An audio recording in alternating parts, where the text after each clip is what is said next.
Hello YouTube, Steve Patton with General Patton Bushcraft back with you friends. I'm back out in the backyard and today I got a special video. I got the show notes for season 12 of Alone. They're in the Great Karoo Desert over there in South Africa. I got the show notes for episode 2. Stay tuned.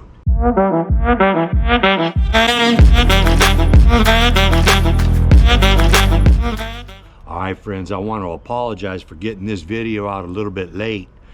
I went to take the show notes for episode 2 and I noticed the History Channel had episode 2 on lock.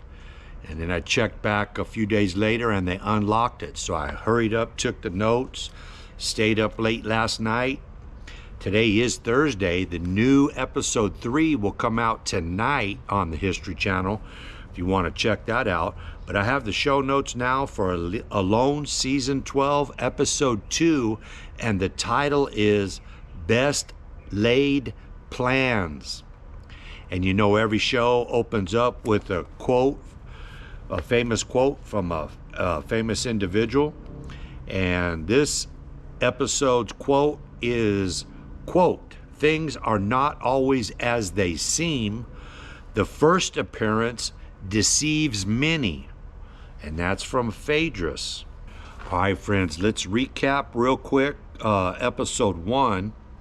And some of the highlights were Kelsey, the 35-year-old from Montana, USA. She killed a warthog. We see her lounging in her sleeping spot, just eating warthog in South Africa, she says. And then number 2, Katie, the 45-year-old from Emerald Beach, Australia. We see her catch a big Orange River mudfish.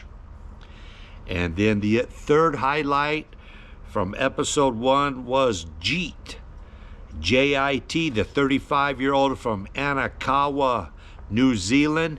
He taps out after 4 days.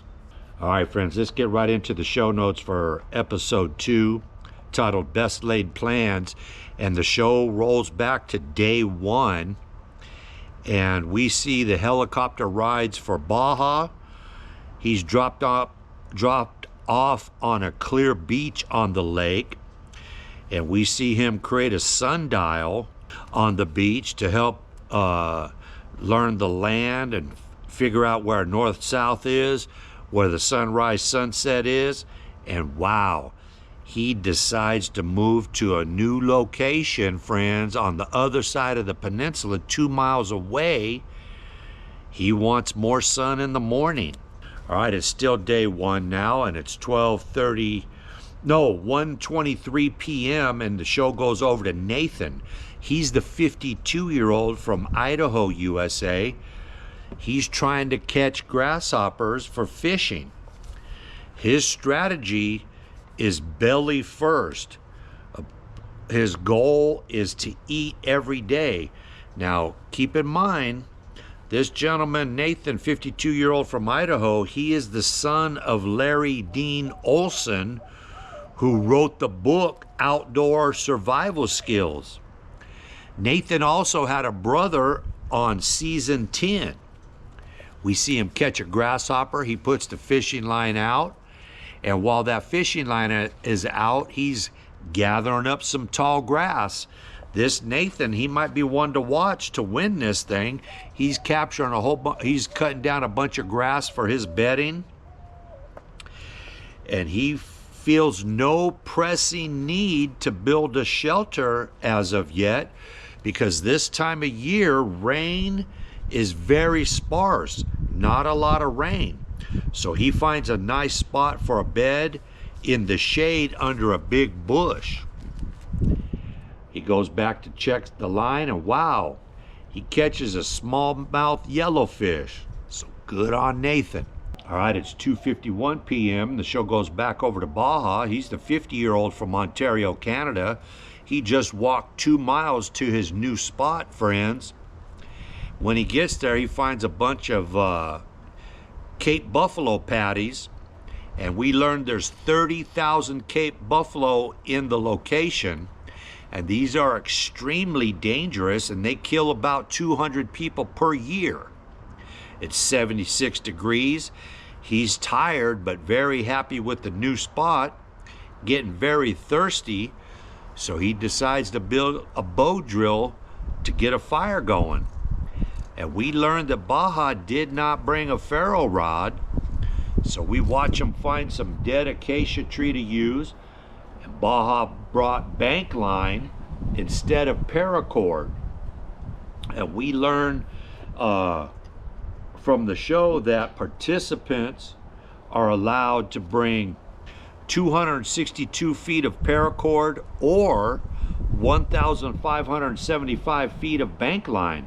So Baja, he decided to forego the paracord, which is rated at 550 pounds, and he brings the 100-pound bank line instead. And we see him using some driftwood for a spindle.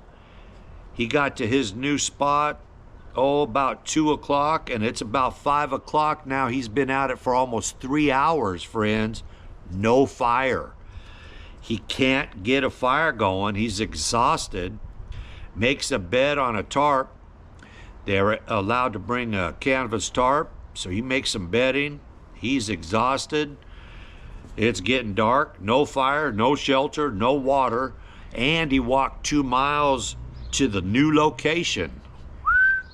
We are day 1, 7:18 p.m., and the show goes to Colton. He's the 34-year-old from Montana, USA, and it's already dark, and he forgot to grab his camera and turn it on, but he shows us an African sharp-toothed catfish, a 10-pounder, gigantic fish, 2,800 calories, about 400 grams of protein, and he stays up late cleaning the fish, and he processes it all up, cuts it into strips, and he tries to air dry the meat, and he takes up a whole tree drying the meat with paracord line. He takes the inside out of the paracord and hangs all that 10 pounds of catfish up in the tree, friends. All right, friends, it's day 2, 7:53 in the morning now, and the show goes over to Colton. We see Colton made a hammock out of his tarp. Smart on Colton. He hangs a hammock set up between 2 small trees to sleep in to get him up off the ground, get him up out of those scorpions, friends. He used some paracord and his canvas tarp to make that hammock. We see him waking up. He decides to get up and go for a walkabout and hunt a little, see what he can find. He's got big open country, and we learned that there's 65 mammal species in the Great Karoo. He sees 2 female impalas about 60 yards away, and they hightail it. They dart off, so nothing for Colton. All right, it's still day 2 now, 9:17 in the morning. The show goes back over to Nathan. He's the 52-year-old from Idaho, USA. He heads out on a walkabout hunt, and he finds some white rhino scat. It's huge, friends. He sees a bunch of red hartebeest, so he kind of hunkers down by a big bush in the shade and just starts scouting his area. He sees a big sable bull bedded down, and then a wildebeest runs by. And so he's just scouting, and he decides it's probably too early to start taking big game, as he's not quite situated yet, friends. All right, it's 10:49, day 2 now, and about 10:49 in the morning, and the show goes back over to Baja. He's back to trying to make a fire. He finds some antelope scat, and he tries that as a fireboard. Not working, friends, not hard enough. Falls all apart. He sees a furvet monkey up in the trees by his new area, and finally about 3 o'clock, he gets a fire going with his bow drill, and Baja finally gets to boil some water and gets to get a drink. Okay, friends, it's about 3:18 p.m. now on day 2, and the show goes over to Doug. Not Douglas, this is D-U-G Doug. He's drinking water, eating berries, making a shelter. And we see him make a boma. That's an enclosure that you make out of all the thorniest bushes and trees and plants that you can find, and making an enclosure where you're going to sleep, and that protects you from the predators. Doug, D-U-G, he's the 54-year-old from New Hampshire, USA, and as he's building that boma, way up on the hill, he spots a zebra that's peering down at him, just staring at him. And zebras are not on the menu. They're prohibited. Doug goes on a walkabout, and he finds a creek close to his area, and he finds a crab in the water. We learned there's about 20 different types of freshwater crabs in the Great Karoo. He finds another crab, a smaller one. He's satisfied with that. He goes back to camp with 2 crabs, and along the way he grabs some purslane and some buffalo thorn leaves. And those thorn leaves can be cooked as spinach. His strategy is also to store belly in the food, to try to eat every day. And he's carved a pair of chopsticks out of some karee wood, and we see him boil up that soup with 2 crabs, some purslane, and some buffalo thorn leaves. So good on Doug. All right, friends, day 3 now, 7:12 in the morning. The show goes back over to Baja. I don't know how you pronounce it, but it's B-A-H-A, so I'm calling him Baja. He's the 50-year-old from Ontario, Canada. He decides to build a shelter. We see him pull out his saw. He cuts 3 about 12-foot long poles to build a tripod. He wants to build like a 3-sided shelter with a canvas tarp, similar to a range tent. All right, day 3, 8:44 a.m. The show goes back over to Colton. He's a 34-year-old from Montana, USA. He has a group of baboons yelling at him. Goes on a walkabout for some red meat, friends, because he doesn't like that fish. He has all that fish drying in a tree. He's out hunting, sees a big water buck, and he can't get a shot off, can't get close enough. The water buck sees him and instantly takes off. Colton feels like he's in a big stadium, and he feels like he's on the field with all the animals up in the seats and the bleachers watching every move that he makes.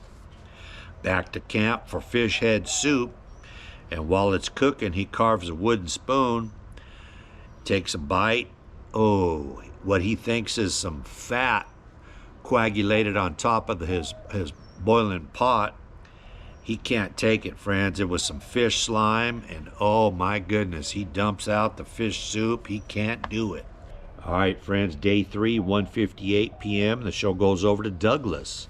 He's the 57-year-old from North Carolina, USA. He's living in a small river canyon, and he sees a whole lot of flint and chert, a lot of rocks for flint napping in his area. So he decides he's going to build a shelter under a tree in the shade. And while he's putting some branches up, he's going to use his tarp shelter. He hears something breathing and snorting and spitting. He gets his camera and he goes walking, trying to find what it is, but he can't see anything. He decides to go to bed. And he's woken up about 8 o'clock, friends, something moving around. He can't see anything. He's shining his light. He can't see anything. But the show shows us that it's a big old white rhino outside his unfinished shelter. All right, friends, day 4 now, 7:09 a.m. The show continues on with Douglas. He couldn't sleep. He gets up in the morning, tells us he had a horrible night with all the movement and the noises from the animals. So he goes down and checks the watering holes for some big game. Sees a lot of prints, but nothing, friends. All right, friends, day 4, 9:12 in the morning. The show goes back over to Colton. And Colton has had a rough night. His tarp ripped, his hammock set up, fell to the ground during the night, And so he decides to make a shelter, friends. There's no trees around, no logs, nothing for him to use, just bushes and rock. He's having a bad day. He does not want to eat that fish for some reason, friends. He just can't do it. He said everything smells like fish. It's making him sick. And friends, he's having second thoughts. Oh man, Colton, he's feeling alone. He's having a mental breakdown, friends. Does not like that fish smell. He's not happy. He's not having a good day. Depression is setting in on Colton. 4 days in, friends. And oh my goodness, Colton taps out. Friends, 4 days in, he taps out. 4 days in, Colton taps out. Friends, we're down to 8 people now left for the show. All right, friends, that wraps up my show notes for episode 2 of season 12 of Alone. 2 people have tapped out. 4 days in, we're down to 8 people. I'm going to be bringing you the show notes for episode 3, so stay tuned. If you haven't subscribed to the channel, do it now, friends. Don't wait. You got to see the show notes for episode 3. I know some of you over there in the Scandinavian countries, it's going to be months before you can see this show. So I know you guys are staying tuned in for the show notes. The recap for episode 3 will be out as soon as I get it done. I want to thank you for stopping by the channel. Before you leave, please consider subscribing.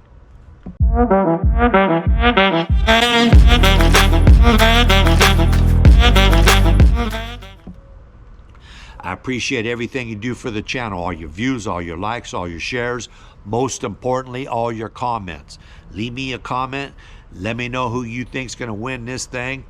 I know one lady from Idaho, she's already left me a comment. She's betting on Nathan, and I tell you what, he's looking very strong. But we got 2 women still in the mix. They're looking strong. Leave me a comment. Let me know who you think's going to win this thing. All right. Please, please don't depart from the faith. And if you haven't already, give your life to Christ, friends. Do it today. Don't wait. Do it today. And as always, God is good. God is great.